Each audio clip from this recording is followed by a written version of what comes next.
కాబట్టి జనాభా కొంత తగ్గింది, మీరు మళ్ళీ రీసర్వే చేయాలి అని అంటే అప్పుడు మేము పొన్నం ప్రభాకర్ గారితో సమావేశం జరిగింది. దాస్ సురేష్ గారు కూడా అందులో ఉన్నారు. సో అందులో స్పష్టంగా ప్రభుత్వం ఏమన్నారంటే రీసర్వే చేయడం సాధ్యం కాదు కానీ బట్ ఎవరైతే తప్పిపోయినటువంటి హౌజెస్ ఉన్నాయో వాటికి మళ్ళీ మేము సర్వే చేయడానికి ఒక అవకాశం ఇస్తాము. అదేవిధంగా మేము ఆ రోజు స్పష్టంగా చెప్పినాం 42% స్థానిక సంస్థల్లో రిజర్వేషన్లు ఇవ్వకుండా మీరు స్థానిక సంస్థల ఎన్నికలకు పోవద్దు. అందుకని నెక్స్ట్ మీటింగ్లో వాళ్ళు మళ్ళీ ఏం చేసినారు, స్థానిక సంస్థలే కాదు విద్యా ఉద్యోగాలలో కూడా 42% రిజర్వేషన్ ఇస్తామని వాళ్ళు ప్రకటించిన తర్వాతనే వాళ్ళు బొమ్మన్నారు. చట్టం కావాలని మేము అడిగినాం.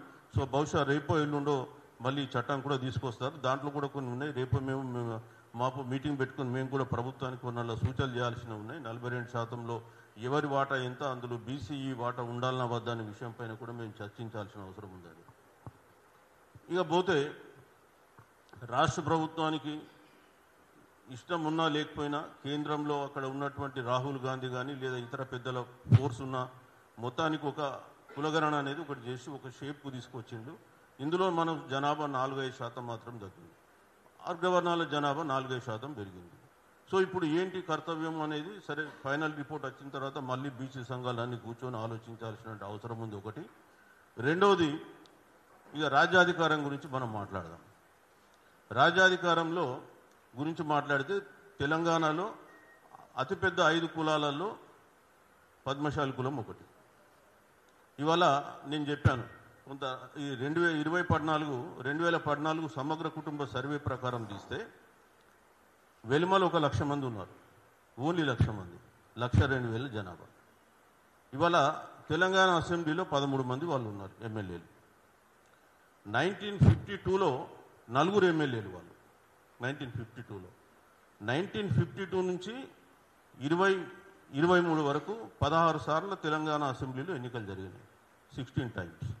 ఈ 16 సార్లు జరిగినప్పుడు మొత్తం మంది వాళ్ళ టోటల్ వెలుమాస్ ఎంతమంది వచ్చిండ్రు ఓన్లీ ఎమ్మెల్యేస్. నేను ఎంపీసు ఇంకా మిగతా గురించి మాట్లాడతలే, ఎమ్మెల్యేస్ గురించి మాట్లాడతలే. వీళ్ళు ఎంతమంది వచ్చిండ్రు 149 మంది ఇవాళ వాళ్ళు ఎమ్మెల్యే పదవిని స్వీకరించారు 1952 నుంచి. 1952లో రెడ్డిలు 25 మంది ఉన్నారు. ఈరోజు వాళ్ళు 43 మంది ఉన్నారు తెలంగాణ అసెంబ్లీలో. అప్పటి నుంచి ఇప్పటికి 16 ఎన్నికలలో వాళ్ళు ఎంతమంది వచ్చిందంటే 574 మంది వచ్చింది ఎమ్మెల్యేలుగా. పద్మశాలి జనాభా కూడా 14, ఇప్పుడు రెడ్డిల జనాభా చెప్పలేదు, 14,70,000 వాళ్ళు 24. మనం కూడా 15-16 లక్షల మంది. అన్ని పద్మశాలిలో రకరకాల కులాలు ఉన్నాయి, అంటే చేనేత కులాలు. పద్మశాలి, దేవాంగ, తోట, స్వకులశాలి, జాన్రా, ఇట్లా చాలా మన కులాలు ఉన్నాయి. ఆ కులాలు ఇస్తే 16 లక్షల మంది అవుతారు. మరి మనం ఎంతమంది ఎమ్మెల్యేలు ఉన్నాం? ఇవాళ అసెంబ్లీలో 2. సరే మనకు సంగారెడ్డి ఎమ్మెల్యే, అదేవిధంగా కొండ సురేఖ గారు సగం అటు ఇటు అన్నా కానీ ఓకే, జన్మత పద్మశాలి బిడ్డ కాబట్టి 2 కానీ మనం అనుకోవాల్సిందే.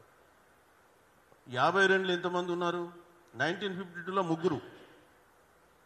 1952లో 3 ఎమ్మెల్యేలు ఉన్నారు పద్మశాలి. ఆ రోజు కొండ లక్ష్మణ్ బాపూజీ గారు ఉండొచ్చు, తర్వాత మన పెండెం వాసుదేవ్ గారు ఉండొచ్చు, ఇంకొకటి అనుకున్నాను. మొత్తం 3 ఉన్నారు. పులివీరన్ తర్వాత వచ్చింది. నేను చెప్తున్నాను 1952లో చెప్తున్నాను నేను. 1952లో ఉన్నటువంటి స్టాల్ వార్డ్స్ 1952 నుంచి 2023 వరకు పద్మశాలీలు ఎంతమంది అయింది ఎమ్మెల్యేలు? 25 మంది అయింది. ఓన్లీ 25. 1,00,000 మంది జనాభా ఉన్నోళ్ళు 149 మంది అయిండ్రు. 14,70,000 జనాభా ఉన్న వాళ్ళు 574 మంది అయిండ్రు. సేమ్ 16 లక్షల జనాభా ఉన్న వాళ్ళు 25 మంది అయిండ్రు. మరి మనం ఊరికే కూర్చొని నాకు ఆ పథకాలు ఇవ్వండి, ఈ పథకాలు ఇవ్వండి ఎవడిస్తాడండి? రాజ్యాధికారంలో నీకు భాగస్వామ్యం లేనప్పుడు ఎవడెందుకు ఇస్తాడు? వాడేమన్నా రాజ్యాధికారం వదులుకొని రెండేళ్ళు మనకి ఇవ్వడానికి కూర్చున్నాడు ఆడ? మనం రాజ్యాధికారం కోరుకోము, రాజ్యంలో భాగస్వామ్యం కాము, పోటీలు చేయము, గెలవము, మనది మనం తనుకు చేస్తాము. నాకు అన్ని కావాలంటే ఎవడిస్తాడు?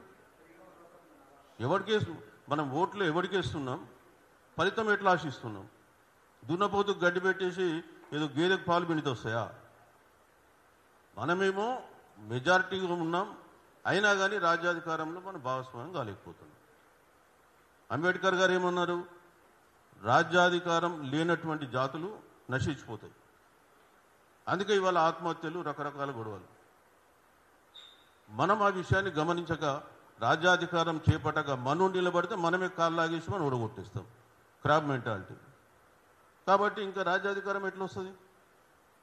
1,00,000 మంది ఉన్నోళ్ళు 149 మంది అయితే, 14,70,000 ఉన్నోళ్ళు 574 మంది అయితే, నువ్వు 16 లక్షలు ఉన్నోడి మొత్తం కలిపి 25 మంది కాలేదు. మనం ఇది ఫ్యాక్ట్స్. ఇవి నేనేదో ఊరికే గాలికా కబుర్లు చెప్తలే. ఇవన్నీ మీరు ఏ టైంలో కావాలన్నా లెక్కలన్నీ ఇస్తాను నేను. ఏ అసెంబ్లీలో ఎంతమంది ఎమ్మెల్యేలు ఉన్నారు, ఎవరు ఉన్నారు, ఏం కథ అనేది. సో దాన్ని బట్టి చెప్తున్నాను నేను. 4 వెలుమలు రాజ్యాధికారం ఉంది కాబట్టి వల్ల 13 మందికి రాగలిగింది వాళ్ళు. 3 పద్మశాలీలు రాజ్యాధికారం లేదు కాబట్టి ఇవాళ లాస్ట్ అసెంబ్లీలో ఒకళ్ళు ఉన్నారు, ఈసారి 2 వచ్చింది. అది జరుగుతుంది. రాజ్యాధికారం సాధించుకుంటేనే ప్రజాస్వామ్యంలో ఏ జాతికైనా మనుగడ ఉంటుంది, సమస్యలకు పరిష్కారం ఉంటుంది. ఎంతసేపు మనకు ఆర్థికమైనటువంటి స్కీమ్స్ ప్రభుత్వాలు పెట్టాలి, వాళ్ళ మీద డిపెండ్ కావాలి, నాకు సముచిత స్థానం మీరు ఇవ్వాలంటే వాడెందుకు ఇస్తాడండి? జనాభా నీది, నువ్వు లాక్కో. ఓటేసి ఎందుకు వేస్తున్నావు? ఓటు ఎవరికి వేస్తున్నావు? ఓటేసేటప్పుడు నీకు ఇంగిత జ్ఞానం లేదా ఎవరికి వేయాలనేది? వానికి ఓటేస్తావు, నాకు లాభం కావాలంటే వాడిస్తాడా? అందుకే మేము ఇప్పుడు గత 8-9 నెలల నుంచి కూడా బీసీ ఉద్యమాలు మేము నడిపించేదంతా కూడా ఏదో స్కాలర్షిప్ల కొరకో, హాస్టల్ సీట్ల కొరకో కాదు. ఇవాళ రాజ్యాధికారం వస్తేనే దేనికైనా పరిష్కారం దొరుకుతుంది, లేకపోతే పరిష్కారం రాదు. ఇవాళ మీకు 2014 నుంచి 24 వరకు నేను చిన్న ఒక లెక్క చెప్తాను. ఎంబీసీ ఉంది, మోస్ట్ బ్యాక్వర్డ్ క్లాస్ అని 2017లో పెట్టినారు. 35 కులాలు అందులో చేర్చారు. ఆ 35 కులాలు ప్లస్ ఒకటి ఆర్ఫన్ కలిపి 36 చేశారు. వాళ్ళ కొరకు బడ్జెట్ 2015 నుంచి 2025 వరకు 24 వరకు 3,630 కోట్లు అలాట్ చేస్తే ఖర్చు పెట్టింది 19 కోట్లు. సీఎం ఆఫీస్లో చాయ్ బిస్కెట్లకు కూడా నెలకు 19 కోట్లు ఖర్చు అవుతుంది. మరి బీసీల బతుకులు అంతకంటే అధ్వానమా? అట్లనే 11 కార్పొరేషన్లు, ఇతర కార్పొరేషన్లు ఉన్నాయి. అంటే దీన్ని కలుపుకుంటే 12. ఈ 12 కార్పొరేషన్లకు 6,300 కోట్ల బడ్జెట్ అలాట్ చేసి ఖర్చు పెట్టింది 315 కోట్లు. అందులో 130 కోట్లు మళ్ళీ కరెంటు బిల్లుల కింద కట్ చేసుకున్నారు. నీకు నిజంగా రాజ్యాధికారం లేకపోతే ఇట్లాంటివే జరుగుతాయి. వాళ్ళకి కావాలనుకుంటే ఒక ఇరిగేషన్ ప్రాజెక్టులో ఒక 10,000 కోట్లు టకాటక్ ఇది పెరిగింది, అది పెరిగిందని పెంచేసుకుంటారు. ఈ మొత్తం కలిపితే కూడా మనకు 300 కోట్లు ఇది ఆర్థికాభివృద్ధి కొరకు. ఇట్లానే కేంద్రం కూడా అంతే. కేంద్రంలో మీకు తెలుసు 2014 ముందు ఎన్ని స్కీమ్స్ ఉన్నాయో, తర్వాత ఎన్ని స్కీమ్స్ పడిపోయినాయో, ఎంత బడ్జెట్ కేటాయిస్తున్నారో నేను చెప్పాల్సిన అవసరం లేదు. సో కేంద్రంలో కూడా గత 10 సంవత్సరాలలో 16 లక్షల కోట్ల బ్యాంకు రుణాలు మాఫీ చేసింది. 2014 నుంచి 24 వరకు 16 లక్షల కోట్లు చేసి, అందులో ఒక చిన్న ఉదాహరణ, ఒక రిలయన్స్ అనిల్ అంబానీ ఒక నిరుపేద ఉన్నాడు. అందులో చాలా పేద మనిషి. ఆయన కేవలం 48,000 కోట్ల రుణం తీసుకున్నాడు 30 బ్యాంకుల నుంచి. 48,000 కోట్లు తీసుకుంటే ఆయన చెల్లించకపోతే 47,550 కోట్లు మాఫీ ఇచ్చారు ఆయన. 48,000 కోట్లలో 47,550 కోట్ల మాఫీ. ఇది లెక్కలు వాస్తవం. పార్లమెంట్ సాక్షిగా చెప్పినట్టు లెక్కలు. నేనేదో చెప్తున్న లెక్కలు, నేనే అబద్ధం చెప్తలేదు. అంటే ఒక చేనేత కార్మికుడు ఒక 1,00,000 రూపాయలు రుణం పోతే ఏ బ్యాంకు కూడా ఇవ్వడు. ఇచ్చినా కానీ కట్టకపోతే వానికి ఉన్న తిప్పలు ఇంకెవడికి ఉండవు. కానీ ఇవాళ దేశ సంపద ఎవరి దగ్గర ఉంది? 1% అగ్రవర్ణాల వాళ్ళు ఈ దేశ సంపదలో 15% వాళ్ళ దగ్గర కేంద్రీకృతమైంది. 1%. 10% అగ్రవర్ణాల చేతిలో 50% సంపద ఉంది. ఇంకా మిగతా 50% మంది దగ్గర 15% ఉంది. మధ్యలో 40% దగ్గర 30 అరౌండ్ ఉంటుంది. అంటే దేశ సంపద వాళ్ళ చేతిలో ఉన్నది ఎందుకు? రాజ్యాధికారం వాళ్ళ చేతిలో ఉంది కాబట్టి వాళ్ళ స్కీమ్స్ వాళ్ళు వాళ్ళకు అనుకూలంగా తయారు చేసుకుంటారు. మనకేమంటే ఇస్తారా? ఇవాళ అపోలో హాస్పిటల్ ఉంది. 1982లో ఈ హాస్పిటల్ కట్టినప్పుడు ప్రభుత్వం వాళ్ళకి ఇచ్చినటువంటి ధర ఏంటి? 30 ఎకరాలు ఇచ్చారు. 8,000 ఎకరం చొప్పున అలాట్ చేసినారు. ఇవాళ ఎంత ఉంటుంది? 100 కోట్లకు ఎకరం ఉంటుంది. మరి ధనవంతులు గారంటే ఎట్లా గారు? సంపద వాళ్ళు తీసుకుంటారు, అదేవిధంగా రాజ్యాధికారం వాళ్ళే అనుభవిస్తారు. రిజర్వేషన్ల గురించి మాట్లాడితే మీకు మేము రిజర్వేషన్లు ఇచ్చినాం. ఏం రిజర్వేషన్లు ఇచ్చిందండి? ఎస్సీలకు జనాభా 15% ఉంది, 15% రిజర్వేషన్ ఇచ్చినాం.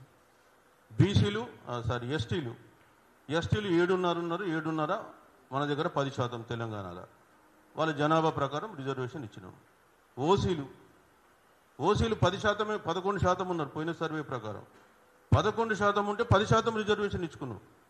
మరి 61% బీసీలు ఉన్నారు, వాళ్ళకు నువ్వు 29% ఎట్లా ఇస్తావు ఈ రాష్ట్రంలో? ఆ ముస్లిం మైనార్టీస్ ఇంకా 4 తీసేస్తే 25%. మరి వీళ్ళకెందుకు ఇవ్వవు? 51% హిందూ బీసీలు ఉన్నారు మీ లెక్క ప్రకారం, 51%కి 25% ఇస్తున్నావు. మరి ఇలా 50% ఎందుకు ఇవ్వవు? ఆ రిజర్వేషన్లు కూడా ఎప్పుడు వచ్చినాయి? కేంద్రంలో 93లో వచ్చినాయి. 47 నుంచి పోరాటం చేస్తే 93, 46 సంవత్సరాలు పోయింది. వచ్చేవరకే అప్పటికే ప్రైవేటైజేషన్ స్టార్ట్ అయ్యి ఉన్న ఉద్యోగాలను కూడా తగ్గడం మొదలుపెట్టింది. వీళ్ళు ఎస్సీలకు వస్తే 1944 నుంచి వాళ్ళకు ఉంది, ఎస్టీలకు 50 నుంచి ఉన్నాయి. పక్కన తమిళనాడు రాష్ట్రంలో 1924 నుంచి ఉంది. 1924 నుంచి, ఈరోజు కాదు, దాదాపు 100 సంవత్సరాలు అయిపోయింది. అందుకని ఇవాళ రాష్ట్రంలో ఏమైందంటే బీసీల పరిస్థితి అత్యంత దయనీయంగా మారిపోయింది. వాళ్ళ చేతి వృత్తులు నాశనమైనాయి గత 77 సంవత్సరాలలో. అదేవిధంగా వాళ్ళకి ప్రత్యామ్నాయ ఉపాధులు లేకుండా పోయినాయి. అందుకే ఆత్మహత్యలు చేసుకోవాల్సిన పరిస్థితి వాళ్ళ దాపురించింది. దీన్ని తట్టుకోవాలంటే, ఎదుర్కోవాలంటే రాజ్యాధికారం ఒకటే మార్గం. మనం ఎవరికి ఓటేయాలి, ఎందుకు ఓటేయాలి అనే విషయం పైన స్పష్టమైన అవగాహన ఉండడం కూడా చాలా అవసరం. అది లేకుండా రాజ్యాధికారం నాకు మీరు అది ఇవ్వండి ఇది ఇవ్వండి అని కోరుకోవడం తప్పు. ఎందుకంటే నువ్వు మెజారిటీ పబ్లిక్, నువ్వు ఓటేస్తే అక్కడ పోయి ఆయన సీట్లో కూర్చున్నాడు, కానీ నీ ఓటు లేకుండా అక్కడ వారు కూర్చోలే. మళ్ళీ పోయి నువ్వు వాడిని అడగడం ఏంటి? నీ ఓటు నీ ఓనికి వేసుకుంటే, నీ వానికి వేసుకుంటే నువ్వు వాడిని అడగాల్సిన అవసరం ఏంటి? ఆ ప్రశ్న మనం వేసుకోవాలి. మనమేమో ఓటు వాళ్ళకి వేస్తాం, పని చేస్తలేంటే మళ్ళీ తిట్టుకుంటాం. నాకు ప్రాధాన్యత ఇవ్వని నేను అడుగుతాను. అరే ఆఫ్టర్ ఆల్ 1,00,000 జనాభా లేని వాళ్ళు, ఓకే ఓకే ఓకే ఇది జరుగుతున్న అంశం. సో ఇక్కడ మనం విమర్శన ఇవ్వలకు లేదు, మన ఓట్లు మనం వేసుకోవాలని చెప్తున్నాను. నేను ఎవరిని విమర్శించలేదు, రైట్? పర్వాలేదు, రైట్. సో జరుగుతున్న అంశం అది. సో ఇవాళ మనం రాష్ట్ర ప్రభుత్వానికి ఒకటే చెప్పేది ఏంటంటే, మా లెక్క మాకు తెలిసండి పక్కాగా. ఒకటి, 42% మీరు రిజర్వేషన్ ఇచ్చే దాంట్లో మిమ్మల్ని మేము ఒకవైపు సమర్థిస్తూనే ఇంకోవైపు కూడా వర్గాలు ఉన్నాయి ఏబిసిడి ఈ వరకు, మరి ఏం చేస్తారో దాన్ని కూడా మీరు తేల్చండి అని చెప్తాం. మూడవ అంశం ఏంటంటే, బడ్జెట్లో మాకు రావాల్సిన అంశాలు మాకు ఇవ్వాల్సింది చెప్తారు. మాకు ఎంతైతే మా వాటా ప్రకారం రావాలనో ఆ వాటా మాకు కేటాయించాలని చెప్పి కోరుతాం. రాజ్యాధికారం అంటే ఎస్, ఇప్పుడు మనం బీసీలు ఎట్లయితే ఉద్యమాలు చేస్తూ ఉన్నారు, ఎమ్మెల్సీ ఎన్నికలు జరిగినాయి, రేపో మాపు రిజల్ట్ వస్తుంది 3వ తారీఖు 4వ తారీఖు. ఆ రిపోర్ట్లో మన బీసీ వాదం ఎంత ఉందో కూడా తెలుస్తుంది. సో మరి తప్పకుండా మనం మన వాటా ప్రకారం అన్నిట్లో, అది విద్య కావచ్చు, ఉద్యోగాలు కావచ్చు, రాజకీయ రంగం కావచ్చు, ఆర్థిక రంగం కావచ్చు, మన వాటా ప్రకారం మనం పొందాల్సిందే. అందుకొరకు బీసీ సంఘాలు కూడా రాష్ట్ర ప్రభుత్వానికి రిక్వెస్ట్ చేసేది ఏంటంటే, మాకు ఇంతైతే కేటాయించిందో బడ్జెట్ మాకు ఖర్చు పెట్టండి. ఈ సంవత్సరం 9,200 కోట్లు కేటాయిస్తే బీసీల ఆర్థికాభివృద్ధి కొరకు 100 కోట్లు కూడా రిలీజ్ కాలే. మనం అవన్నీ ఏం అడుగుతలే, విమర్శించుకునడం పక్కన పెట్టేస్తే ఉన్న విషయాలు చెప్తున్నా నేను. ప్రెస్ అయినా ఎట్లా కవరేజ్ చేస్తారు. మేము కోరేది ఏంటంటే, రాష్ట్ర ప్రభుత్వాన్ని మాకు కేటాయించిన బడ్జెట్ మాకు రిలీజ్ చేయండి. రాష్ట్ర ప్రభుత్వం 6,000 కోట్ల వరకు, సుమారు 6 నుంచి 7,000 కోట్లు హాస్టల్స్, అదేవిధంగా రెసిడెన్షియల్ స్కూల్స్ మీద ఖర్చు పెడుతుంది. అది బోంగా మిగిలిన బడ్జెట్లో మాకు ఎకనామిక్ అసిస్టెన్స్ కొరకు మీరు ఎంతైతే కేటాయించిందో ఆ కేటాయింపు బడ్జెట్ మాకు రిలీజ్ చేయాలని చెప్పి కోరుతున్నాం. సో దాన్ని మేము కోరడం. అప్పుడు కోరినప్పుడు ఆటోమేటిక్గా మన వృత్తికి సంబంధించినటువంటి బడ్జెట్ మనకు వస్తుంది. అది మనం చేసుకోవాలని చెప్పి నేను కోరుతున్నా. ఇంకా మన ఇంటర్నల్ సమస్యలు చాలా ఉన్నాయి, మాట్లాడాలనుకున్నాం. మిత్రుడు గుర్తు చేస్తున్నాడు, ఇది ప్రెస్ మీట్ అని. ఎందుకో నేను కొద్దిగా అవుట్ ఆఫ్ ద వే పోయినట్టున్నా. Okay, no issue.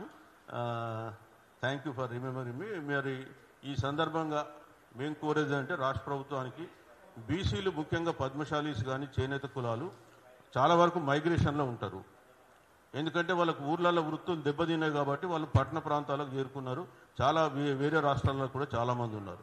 వాళ్ళకు ఒక మొబైల్ యాప్ మొబైల్ యాప్ పెట్టి వాళ్ళని అక్కడే ఆధార్తో అథెంటికేషన్ చేయాలని చెప్పేసి మేము ఫస్ట్ మీటింగ్లోనే వాళ్ళకు కోరడం అయింది.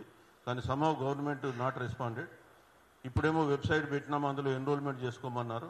బట్ దానికి కూడా తగినంత ప్రాచుర్యం జరగలే.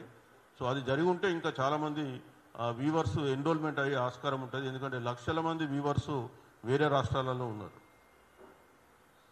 కాబట్టి అది చేస్తే మనకు కరెక్ట్ లెక్క తేలుతుంది ఒకటి. రెండవది, రాజ్యాధికారంలో కూడా వీవర్స్ అనేది చాలా ఇంపార్టెంట్ రోల్ ప్లే చేస్తారు. మీరు పక్కనున్న తమిళనాడు రాష్ట్రం, నేనేమంటున్నాను, వాళ్ళు ఇచ్చేది అవసరం లేదు, మనం తెచ్చుకుందాం పోరాటం చేసిగా. అది కాలం అయిపోయింది, అడుక్కునే కాలం పోయింది. నేను ఒకటే చెప్తున్నా, మీరు అనేది 4 మొన్న 5 4 బీసీలకు ఇవ్వమన్నాం, 4 ఒకరు మనకు రావాల్సిందే. రాబోయే కాలంలో ఎమ్మెల్సీ ఎన్నికలు వచ్చిన తర్వాత తెలుస్తుంది ఏంటి అనేది. ఆ తర్వాత మన బలం ఏంటో మనం చూపించుకుందాం. ఎవరిని అడగాలన్నా ఎవరిని అడగకూడదో ఈక్వేషన్స్ అని మారిపోతాయి. మరి రాబోయే కాలంలో బీసీలు ఒక సంఘటిత శక్తిగా ఎదిగితే మనం రాజ్యాధికారం తెచ్చుకోవాలి. మా సురేష్ గారి సంస్థ పేరు రాజ్యాధికార సంస్థ. సో వారి సంస్థ ఆశయాలు కూడా నెరవేరుతాయి. ఆ దిశగా అందరం కలిసి ప్రయాణం చేద్దాం. మనకు కొంత తేడాలు ఏమన్నా ఉన్నా సర్దుకుందాం. ఇష్యూ ఏం లేదు, అది పెద్ద మనం సర్దుకోలేనంత గొప్ప సమస్యలు ఏం కావు. కాబట్టి చిన్నది ఎక్కడైనా ఉంటాయి. ఈ కులం అనే కాదు, ఏ కులంలో అయినా ఉంటాయి. ఏ కులంలో కూడా అందరు కూడా ఒకటే పార్టీలు లేరు. 2-3 పార్టీలలో 100% ఉన్నారు, ఇక్కడ కూడా ఉంటారు. సో మరి ఆ విధంగా మనం అందరం కూడా ముందుకు పోదామని చెప్పి తెలియజేస్తూ నాకు ఈ అవకాశం ఇచ్చినందుకు మీకు ధన్యవాదాలు తెలుపుతూ సెలవు తీసుకుంటాను.